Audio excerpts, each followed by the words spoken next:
What's going on, guys? Well, we're back today, and I'm gonna do a little video of had a subscriber the other day leave me a comment on one of my videos, wanted to know what I carried on me as far as my EDC, my everyday carry. Of course, as you can see in the background, got the fire truck, so I'm up here working a shift at the fire department tonight. Today's Saturday, the 17th, I think, December 17th.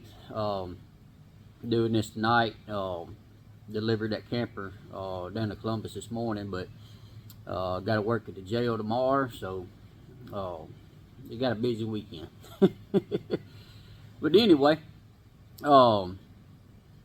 before I show you, I just go ahead and just get into basically why I carry it. Some of you may think that I'm crazy. Some people may think paranoid. There ain't no sense in carrying stuff like that. And honestly, I really don't care what you think. This is what I carry, and that's just it. Now, I've done this for probably the last 4 or 5 years, and but anyway, first thing is flashlight.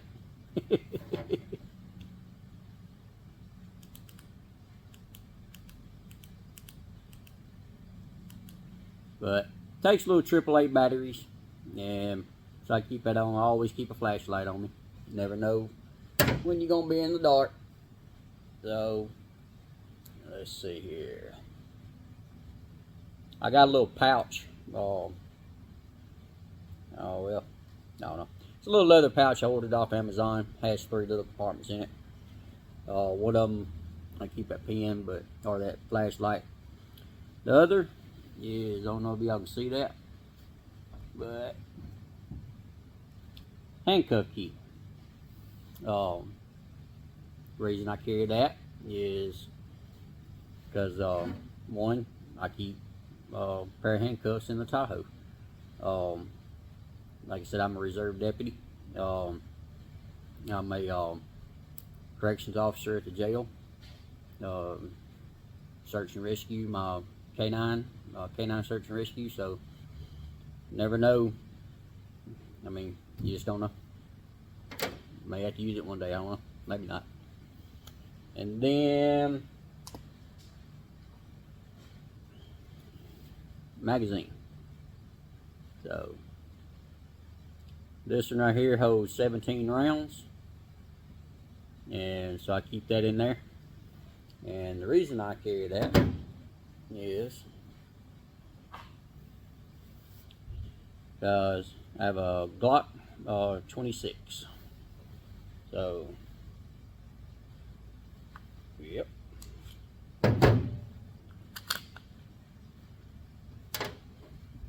See, it's empty. So, but that's what I carry. That's my everyday carry. The reason I chose the Glock 26 is I started out carrying a Glock 17. And then it was just too big for everyday carry. So then I went down to the 19, and it was smaller, more compact, but it was still just a little bit too big for what I wanted. It's still printed, because I keep it concealed, keep it under my shirt. So I went to the 26. I could go down one size smaller to the Glock 43, and it is very compact. The only difference is it's a single stage. You see on the back right there, see how them are staggered on each side? Well, that's a double stage. A single stage would just be straight down. So I wouldn't be able to use like this 17 round mag in that one. With this, I can go all the way up to a 30 round mag if I wanted to. So That way it's universal. I can use this one in my Glock 17. I can also use it in my Glock 19 or 17, and I can also use it in my 19, and then I can also use it in the 26.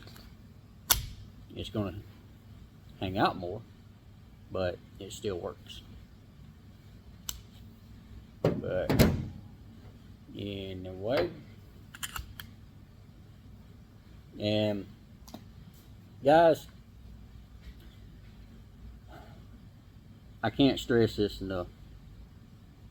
If you want to carry a weapon and you've never carried one before, you've never had any training with it, go get training. I cannot stress that enough.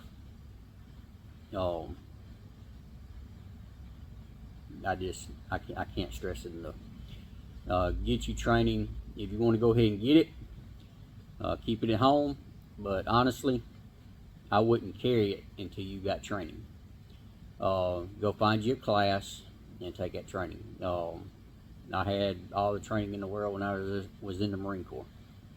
So, and then after you get that training, you can't just carry it and forget about it.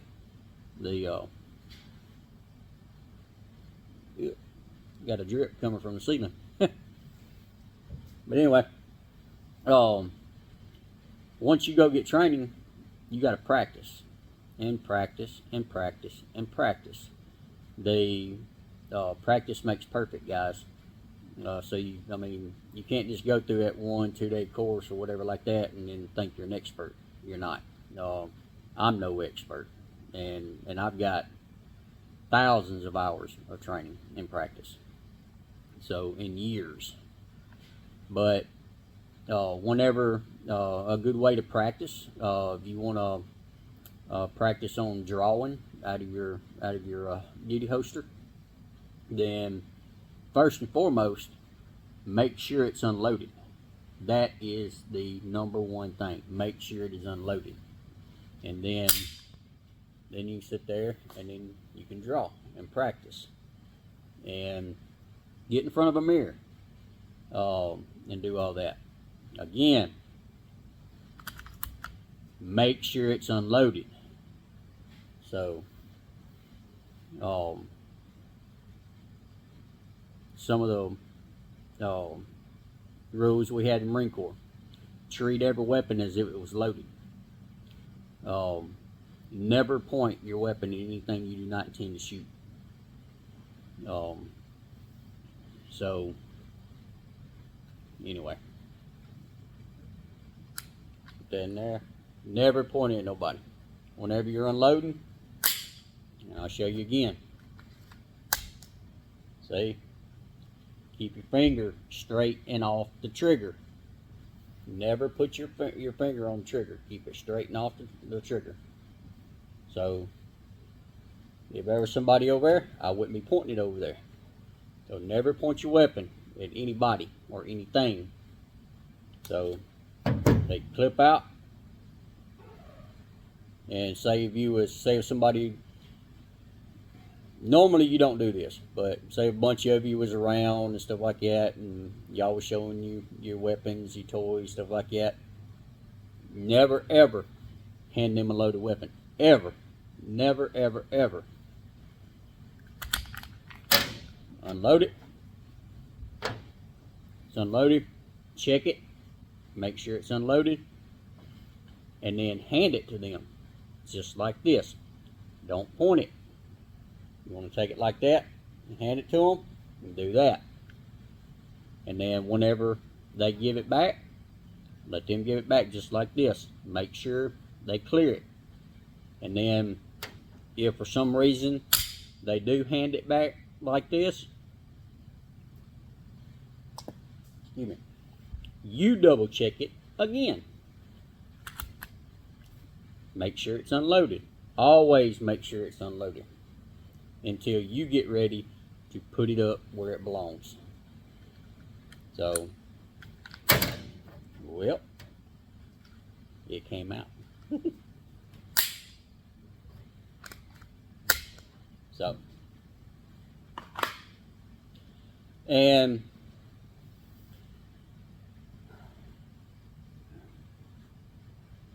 trying to think.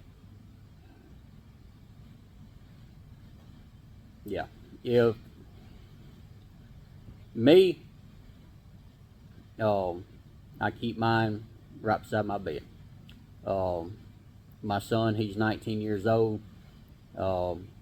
Actually, I keep another one in the house whenever I'm gone. That way, if he needs it, he knows where it's at.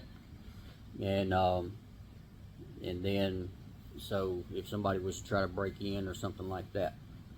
But if you have kids in the house, you hear so many stories about kids finding their parents' guns and then thinking they're toys, and then something bad happens. Guys, first of all, you have kids in the house and you have weapons. Sit down. Don't be afraid to sit down and talk to your kids. Sit down and talk to your children and teach them about weapons. Teach them that they're not a toy, that they can kill you. So, let them know if they was to see one, to let you know. Even a toy one, even a BB gun, a pellet gun. Teach them if they was to find something like that. Don't pick it up. Come get you and let you go look at it and let you make sure it's safe. And but if you have kids in the house, I'm fixing to contradict myself, but I'm gonna go ahead and say, if you have kids in the house, keep them unloaded, and especially keep them locked up. Don't just hide them under your pillow or hide them under your bed or up in the closet or something like that. Get you a safe and lock it up. Do not take that chance. Too many parents, they think that they can just put it up in the closet, stuff like that. Well, this time of year right now, what are kids doing? They're going through your closet trying to find your Christmas presents or seeing what you got them for Christmas. And then what happens? They find that. They think it's a toy. They start playing around with it. They shoot themselves, shoot their brother or sister, and then it's just a bad deal. Don't take that chance. It could fall. It could, while they're going up there doing something, it could fall and go off. So just don't take that chance. And what I was going to say, I'm going to contradict myself. In my situation, there's nobody around except for me and my son, and he knows. So mine stay loaded. And whenever I say loaded, I mean a magazine in it, one in the chamber. Some people, they just keep the magazine in. They don't keep one in the chamber. And I mean, honestly, I don't see what the point of that is. I mean, why have it? Because it's not like you're going to pull it out and then look at the bad guy and say, hold on, wait a minute, let me put one in the chamber. And you rack it, put one in the chamber, and then, okay, game back on. No, it ain't going to work like that. So, I guess one thing I can compare it to is, if you're walking around here without one in the chamber, ask yourself this question. Would you put a condom on after you done had sex? Nope. So, keep it around the chamber. If you feel comfortable doing it. If you don't feel comfortable doing it, then don't do it. The reason I carry this stuff is you never know when you might need it. The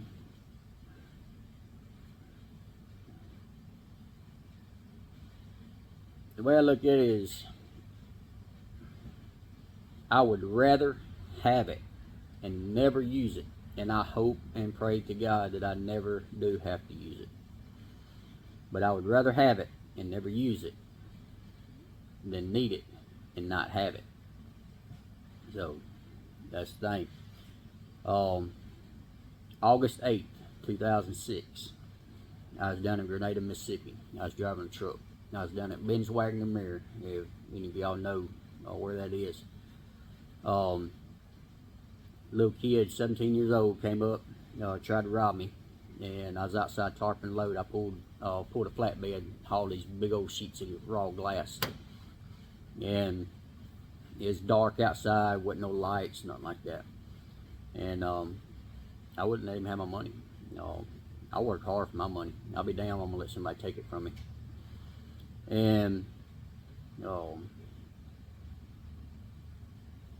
I was backing up, trying to, well, first he reached around and tried to grab my wallet. I knocked his hand away and I backed up, and he pulled out a gun and just let it hang beside his side. He said, "Oh, don't let me shoot you, man." And I told him again, I said, "I ain't got no money." I had about $200 in my wallet. So I started backing back to the back of the trailer, and because back there was more light, and then plus where the bays were inside the plant, people could see.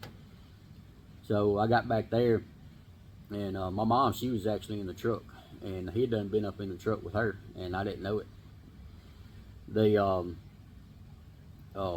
But I got back there, and he sort of just giggled, sort of, "I'm just messing with you, man," and he turned around and walked off. Well, I watched him till he got back to the front of the truck, and so I turned around, I started walking back toward the plant. I was going to go in there and tell somebody, and something told me to turn around. Good Lord was watching over me, and at the same exact time I was turning around, the same exact time he was raising up his gun, and he shot at me 6 times and hit me once. Pretty much ever since then, I figured. People come up to you in truck stops all the time wanting to borrow money, or not borrow money, but want you to give them some change or something like that. I've had too many situations that I'm all about helping somebody, but people, they want to come up to you and man, I ain't eaten in several days, and you got any money you can spare, and blah blah blah, and ladies walking around the truck stops and stuff with a kid on their hip and everything, and gas jug in one hand, and hey, you got a few dollars I can have so I can get some gas and stuff like that. Then the very next week you come through that exact same place, and that exact same woman, that exact same child is on her hip asking you for money. That shit pisses me off. They basically using their child. But I've had one guy, I was in West Memphis, Arkansas, right there at the crossroads. I was at Flying J. I just got my truck washed at Blue Beacon, and I pulled out, and I was sitting out there wiping the water and everything off my tanks and wheels and stuff like that. And this guy came up to me and wanted some money, and told him, I said, "I ain't got no money." He said, "Come on, man." He said, "Let me have some money." He said, I ain't had nothing to eat in a couple of days." I said, "Well, hold on a second." So I climbed up in the truck, I know it wasn't much, but I got a brand new box of Pop-Tarts, never been opened. I handed them to him. I said, "Here you go." I said, "I ain't got no money, but here's you something to eat." And guys, I said I'm gonna try to cut back on some of my language I use, but I'm gonna use it in this situation. But he looked at me and he said, "What the fuck am I gonna do with those?" And, "Well, you said you was hungry." "I don't want no damn Pop-Tarts." Well, I said, "Well, I guess you ain't too damn hungry. Get the hell away from my truck." And then I've had other people that will come up to me and same story and everything. And I tell them, I said, "Look," I said, "I ain't got no money on me." I said, "But I'm fixing to go in here and get me something to eat. You're more than welcome to join me if you want to." "Oh, yeah, man, I'd really appreciate that." And I'd go in there and I'd buy them a meal, and we'd sit down and eat it together. If I can help somebody, I'm going to help you. But I ain't going to give you no money to go out here and kill yourself with or kill somebody else. So that's not me. But as far as this, I live in Mississippi, so I have an enhanced carry permit. That is good in several other states, so therefore I can pretty much most states I can go through and they will honor my concealed weapons permit, my enhanced carry. There's some states that don't. If you're out here traveling, driving a truck, RV transport, hot shot, whatever it is, if you're watching this and you're just traveling across the country going to see family, if you're not sure, look it up. Look the laws up through whatever state you're going to be passing through, because every state's different. Like whenever I went out to California, right whenever we stopped in Kingman, as bad as I hated to, because it made me feel naked, but I took my weapon out, and I had my safe. I took my safe with me, and California law is you can't have a loaded weapon on you or in your vehicle. That's what I read anyway. That's what I researched. So I took my magazine, I locked it up in one toolbox on the other side. I took my unloaded weapon and I broke it down, and then I put it in the carrying case, and then I locked it up, and then I put it on the driver's side toolbox and I locked that up. So then whenever I got out of California, got back to Kingman, Arizona, where I was legal, loaded it back up, put it back on me like I'm supposed to. Illinois does not honor Mississippi permit. So I think you can actually get a concealed carry permit through Illinois, and that's the same thing with any of these other states. You can always get get that permit through that state if you're going to be traveling through that state a lot. Me, I don't, so I just never have done it. But trying to think what else.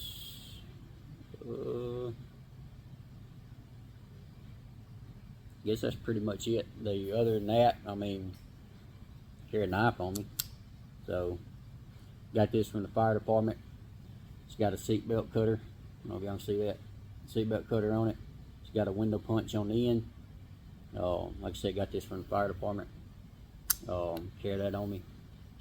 But other than that, that's about all I carry.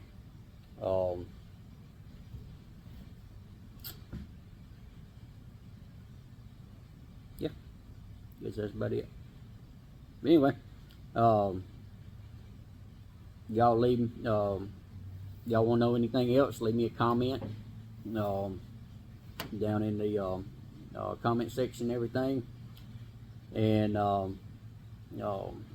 if you like this content, if you got anything that maybe you live in a different state or something, leave a comment what their laws are, maybe to help somebody out here.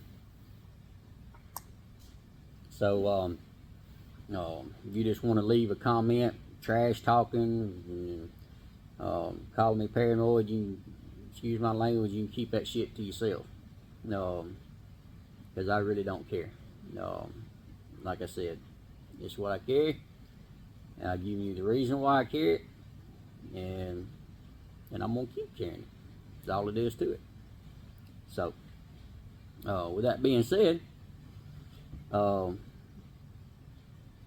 found this video helpful and stuff like that, if y'all don't mind, hit that like, share, subscribe button. Again, leave me a comment. You may teach me something about a state that I didn't know, and then you'll definitely probably teach somebody else, because other people who watch these videos, they're probably going down through there reading the comments too, so they may learn something.